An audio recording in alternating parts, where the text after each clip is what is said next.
Современный спорт, как и медаль, которая вручается чемпиону, имеет лицевую и оборотную сторону. Болельщикам больше известны их любимые спортсмены по соревнованиям. Но ведь львиная доля времени уходит на тренировки. И, как правило, этот процесс остается за кадром. В справочнике спортивных организаций республики конно-спортивный клуб «Хутор Отрадный» появился лишь в этом году. Но, несмотря на молодость, он уже сумел заявить о себе. Сегодня в Чувашии ни один республиканский спортивный праздник не обходится без показательных выступлений казаков.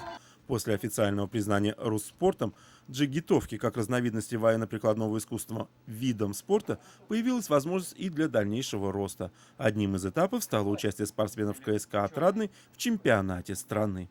На втором чемпионате России, как сказать, наша команда завоевала из 4 дисциплин в одной из дисциплин, которая в показательной программе, а там еще было оружие, произвольная, вольная джигитовка. Так что в показательной программе мы стали чемпионами России. И это из 8 команд наша команда самая юная. И для меня это очень. Все у нас еще впереди. Отчет о выступлении на чемпионате России занял менее 30 секунд. А вот что стоит за легкостью исполнения приемов, можно увидеть, только посетив тренировку. Джигитовка, как и любой другой вид спорта, тренировки, тренировки и тренировки. Здесь еще, помимо основных тренировок, еще физические очень большие нагрузки. Здесь не только надо человеку владеть своим телом, но еще и руководить лошадью. Качественное выполнение элементов – это симбиоз лошади и человека. И когда трюк исполнен правильно, довольны все. И лишь руководитель клуба «Харунжи» Андрей Беликов слегка морщит лоб. И понять его можно. Клуб содержится на частные средства, а наплыв желающих приобщиться к искусству верховой езды заставляет думать о расширении имеющихся площадей. Хорошо, хоть администрация Чебоксарского района пошла навстречу. КСК «Отрадная», помимо спортивных результатов, в общем, обитаем еще нового лицо в плане базы. Вот, за моей спиной возвели уже практически под крышу конюшню на 20 голов. Манеж на этой неделе начинаем первый в Чувашии монтировать. Крытый манеж, да, будет. Тамбовская компания нам поставляет. Так что вот стараемся. Сегодня развитие национальных и народных видов спорта – это не только работа по оздоровлению нации, но и сохранение самобытной культуры. И хорошо, что есть энтузиасты, готовые вкладывать в это собственные средства.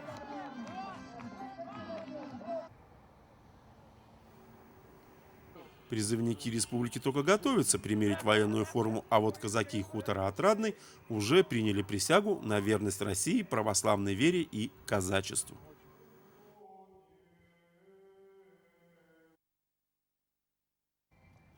Как уверяют старейшины, присяга для казака в жизни – весьма важный шаг. Ведь не зря в народе говорят «мало родиться, нужно и пригодиться». По древней русской традиции ритуал проводится в православной церкви, причем присягу принимают у Евангелия и креста.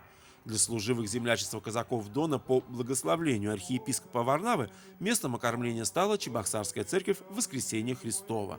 По традиции казаки и отец Михаил почтили память почившего в Бозе войскового старшины протоиерея Аполлинария.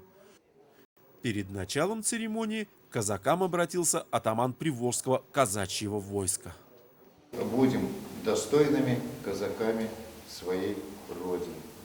И чтобы нас, люди, миряне, живущие в нашей республике и за ее пределами, знали по поведению и с гордостью называли: вот это идут казаки, вот это наша гордость. Среди тех, кто ныне дал клятву, присягнув на веру Отечеству, православию и казачеству, были и воспитанники конно-спортивного клуба «Отрадный». Вместе с 3 сыновьями церемонию прошел и Александр Щеглов. Причем тренер по конному спорту получил чин Харунжева. Вместе с погонами и правом ношения непременных казацких атрибутов шашки и нагайки Александр Викторович получил приписку и к хутору «Отрадный». Офицерские погоны ему вручил атаман хутора Харунжи Андрей Беликов. Погоны для меня, конечно, не самое главное. И постараюсь не посрамить Отечество, Дон и возрождение всего казачества. На сегодня численность казаков в станице Крестовоздвиженска составляет чуть более 100. И, как уверяет атаман, казацкая присяга помогает молодым в прохождении службы в рядах силовых структур страны.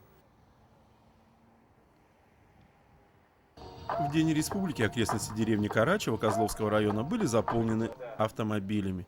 Но здесь не готовились к автогонкам. Наоборот, профессионалы-любители конного спорта собрались для того, чтобы стать участниками или зрителями конно-спортивных соревнований. С подробным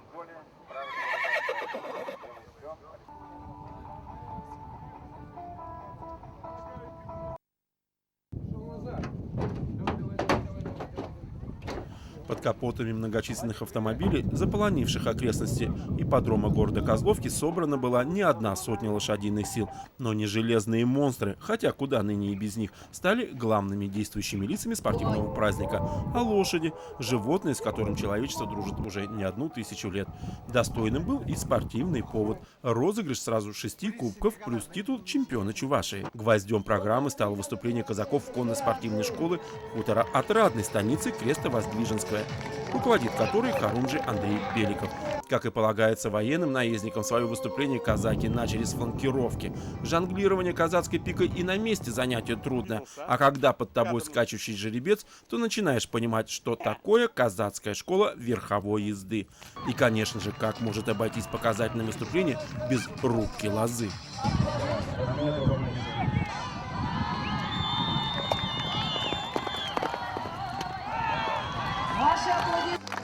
Арсенал казацких приемов джигитовки дополнили уральской и терской вертушки, кувырки в противоход и, конечно же, высший пилотаж – казацкая пирамида с прыжками через горящие препятствия. Ну а лучшим аргументом в пользу удачного выступления стали аплодисменты премьер-министра Чувашии Сергея Гапликова и депутата Госсовета Республики Владимира Тимофеева, которыми они наградили казаков. Сегодня возрождение казачества не просто возрождение традиций, но и всей гордости россиян.